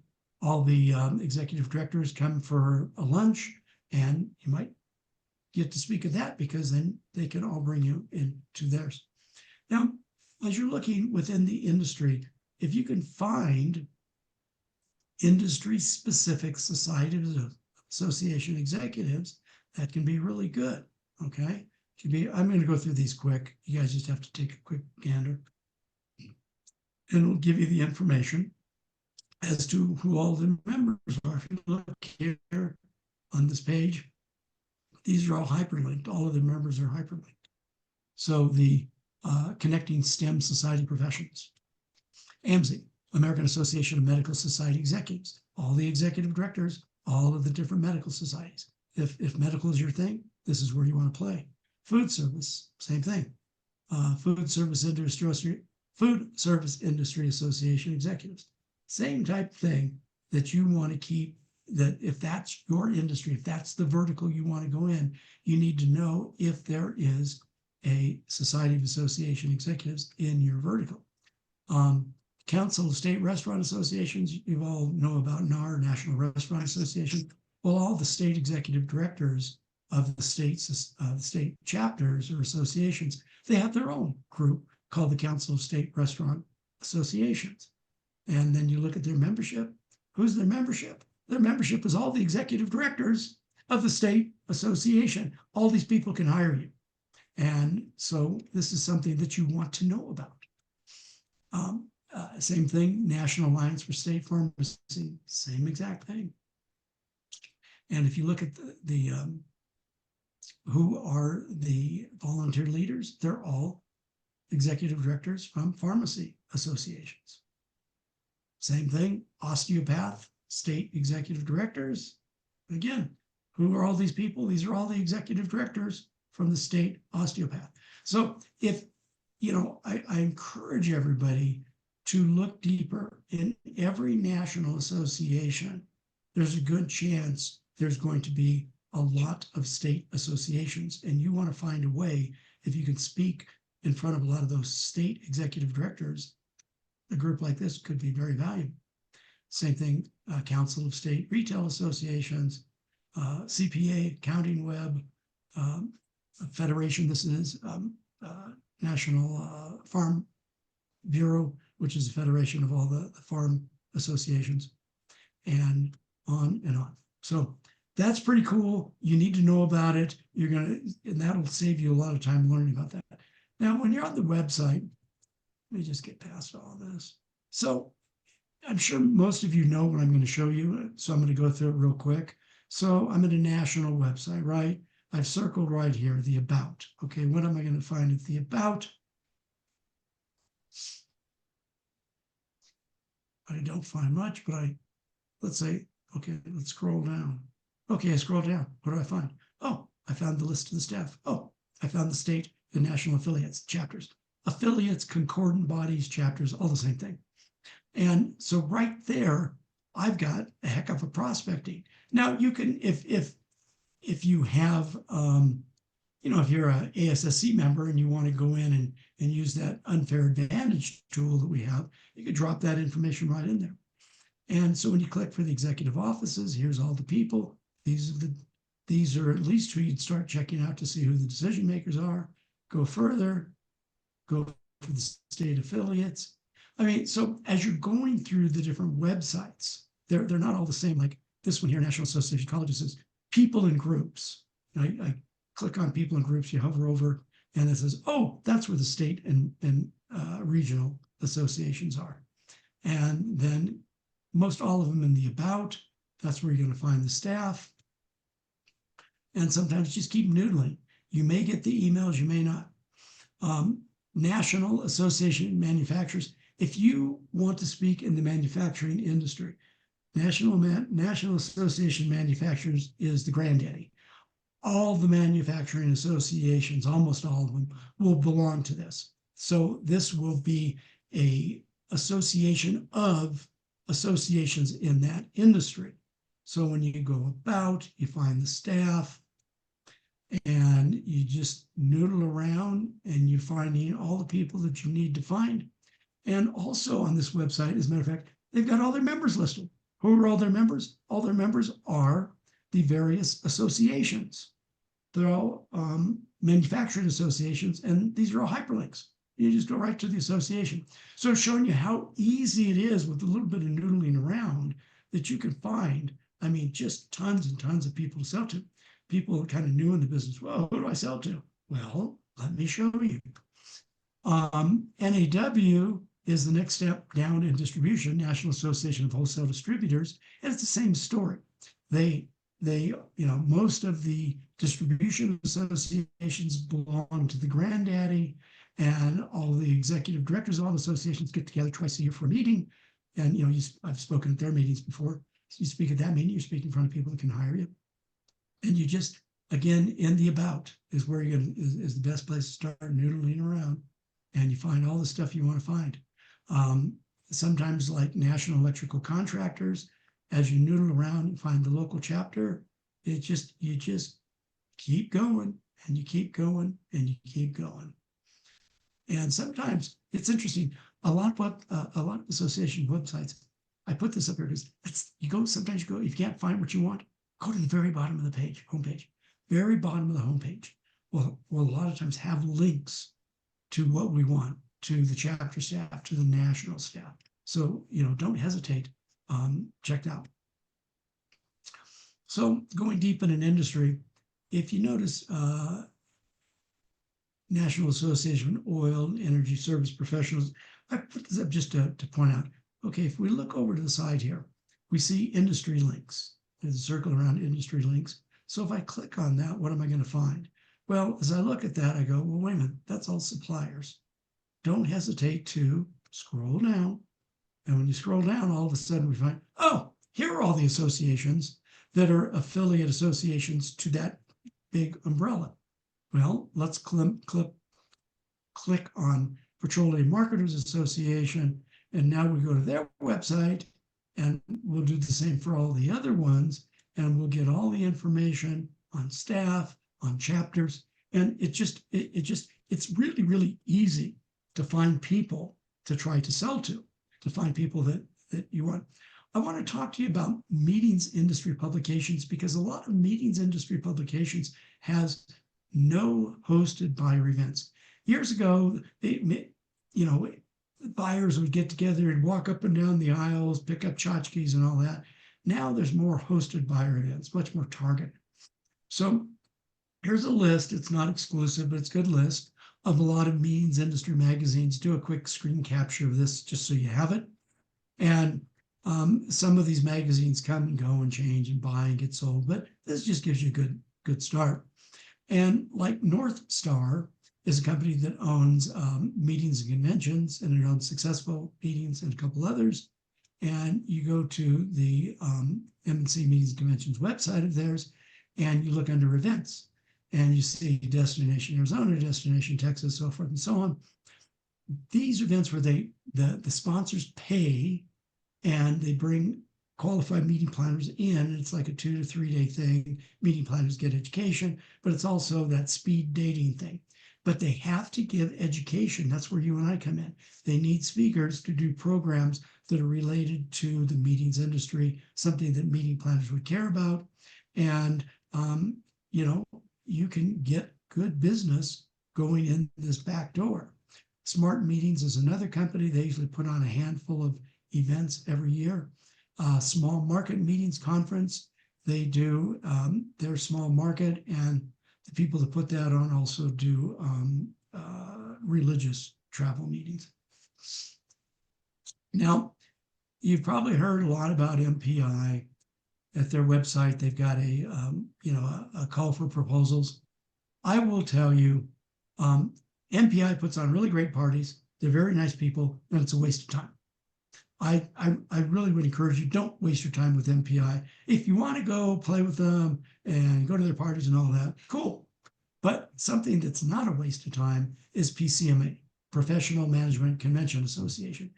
These are the people that really are decision makers. I remember one year I was speaking at one of their conferences in Waikiki, and I'm in the bus and somebody's yelling, "Hey Ed, the meeting planner that booked me the year before." And so my experience with PCMA, they've got chapters around the country. The people that are members here are decision makers. So I would encourage you play with them. SGMP is Society of Government Meeting Planners or Meeting Professionals. They changed it a few years ago. If government work is what you want to do, get involved. I've spoken for these people a bunch over the years. SGMP, and go to their events, and you can find all the information about who they are, what they do, and their chapters. They have chapters all around. So if government work is what you want to do, this is a great place to go. Let's see, I got just a couple minutes left. I want to show you, I'm just going to put this up real quick. I told you at the beginning, write articles that association people will want, which is your relationship bank deposit. Just remember, and you might want to screen capture this, your title has to have a benefit, has to have a hook. The first sentence has to grab. It has to show that what the article is about is what the title said. Use bullet points or numbered points, because it's not as messy. If you look at a full page of text, you go, oh God. But if you see a bunch of bullet or number points, it's so much easier. Also, if you can sloganize those points rather than trust, belief, communication, and whatever, how about the 2 Tuesdays of trust, or just some stupid thing like that?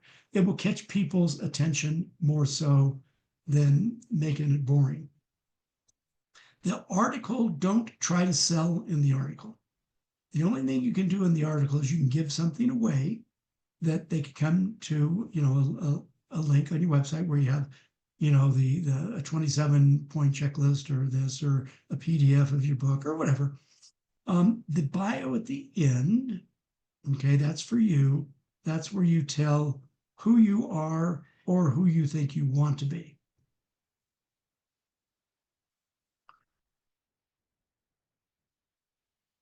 And I will say it again, I said this at the beginning, write your article yourself. Use AI maybe to help you come up with a couple points. Use AI to maybe help you clean it up. But remember, they can do AI too. If you're just going to write an AI article, they don't need it. They need your expertise, your talent. And that's what they're looking for. So articles to a book, let me just throw this at you. I'm going to put all these up here real quick.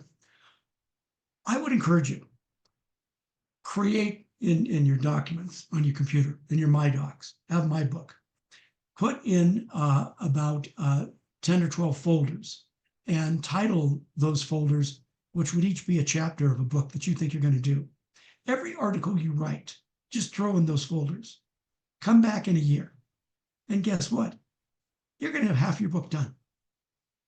And when you're pushing out the articles, if you look at the very bottom bullet point, mentioned in the article, this article was adapted from the forthcoming book titled, in my case, The ROI of Membership.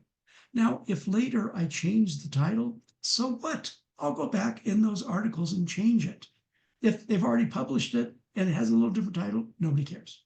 One of the things I tell the associations, because most of it now is electronic publishing as opposed to years ago, hard copy publishing. Hey, all I want is a hyperlink to my website. Just include a hyperlink to my website, and I'm good.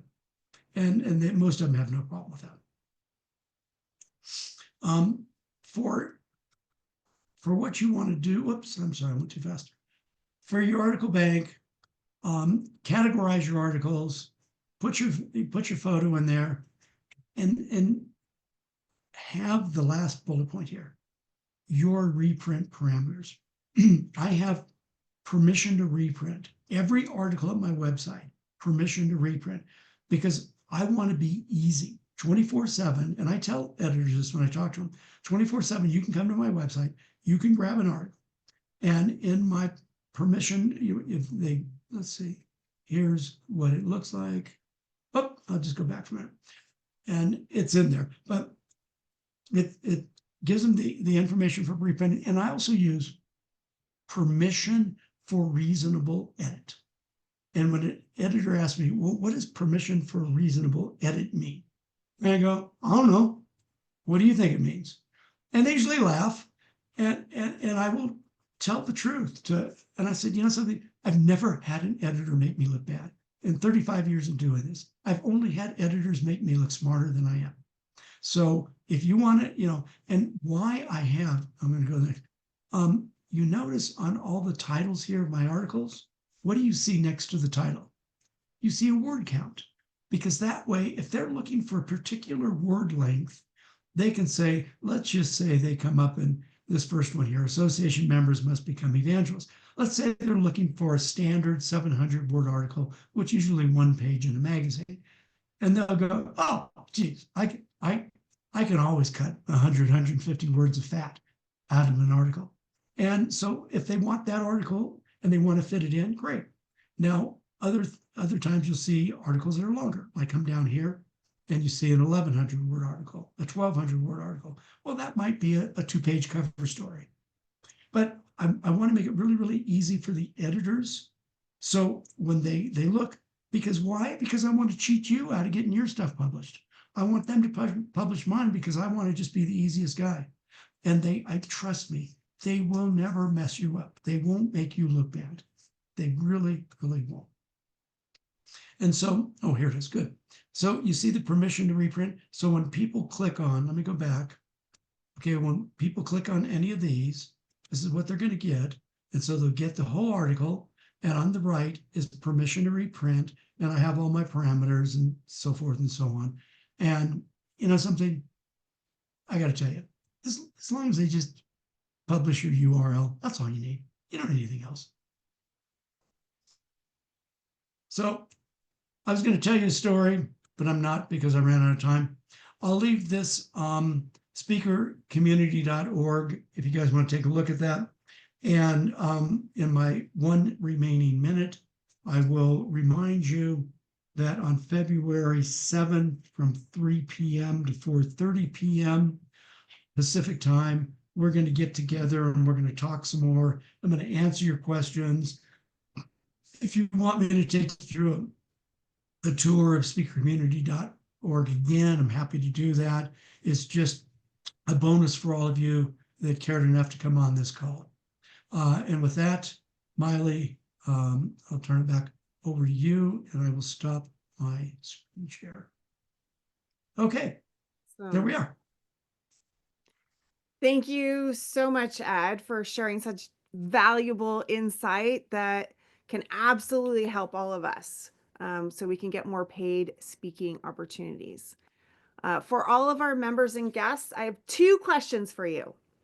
Number 1, what is your biggest takeaway from today's event, and how will you apply it to your speaking career? So number 1 is, what is your biggest takeaway from today's event? So I'm just um, encouraging you to apply this to your career. Think about that one thing that was your biggest takeaway, because you invested your time here for your career, and of course, if you have met a great friend here today, you can also share in some accountability, which leads to my second question is, who here today would you like to connect with to further your professional journey? So we did some networking in the beginning, maybe met some people, maybe saw some people, shared some LinkedIn links. Please, we are a community, and that's one of the reasons Ed stated that people join associations is for the community and the network. So please tap in and lean in. So as we wrap up today's event, I do want to extend an invitation to you to join NSA Northern California. The National Speakers Association is the premier organization for professional speakers dedicated to advancing the art and the business of speaking. And as one of the 35 NSA chapters nationwide, NSA NorCal supports a diverse community of lots of different types of speakers: motivational, entrepreneurs, authors, coaches, podcasters, all kinds of different people who use speaking in their business. And we cover from Bakersfield to the Oregon border. We do offer, a mix of virtual like today and in person like next month. And when we do meet in person, we're primarily in the San Francisco Bay Area. And, our mission really is to elevate the professional speaking industry by fostering a supportive, productive, and fun environment.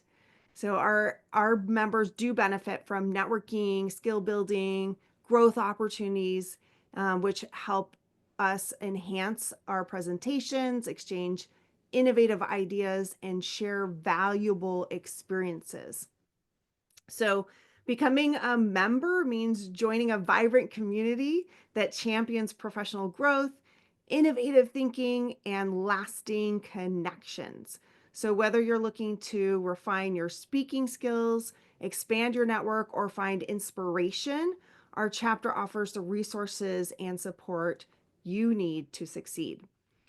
We have some great events upcoming, which include gas pedal down, leverage the power of a mastermind group with Elise Green, Jerry O'Brien, Tom Singer, and Jess Pettit. That'll be Saturday, February 15th at Delta Hotels in Santa Clara. Then on Thursday, February 20th, we've got Tamsin Webster, Built for Buy-In. And then we've got our NSA NorCal storytelling competition on Saturday, March 1st. If you are interested, please let us know. And on Thursday, March 13th, we've got Jennifer Lear, speaker specialist, conference strategist, and entertainment consultant. So lots coming up. And of course, we will have Ed's follow-up event on February 7th, and we will send all of you information about that as we just planned it today. So we will get the details to you shortly. So let's connect and explore how we can collaborate to make a bigger impact in the speaking role together we can certainly achieve greatness. So thank you for being here. Look forward to seeing you at our upcoming events. And we can stick around for the next 5 minutes and socialize and connect. And thank you all for being here. I'm just accepting all of the requests for connection. Thank you again, Ed. All right, I'm gonna jam Thank you. out, guys. Hey, thanks so much. And we'll talk again on the 7th. And it should be a lot of fun just doing the deep dive and seeing if I can. My goal is to see if I can make somebody cry. Thanks a lot, Ed. I'm kidding. I'm kidding. Good goal, Okay. Ed. Okay. Well, we'll see you. We'll see you on the 7th. Bye See bye you now. soon. Bye, Bye. Ed. Thank you. Bye, Thank you. everyone.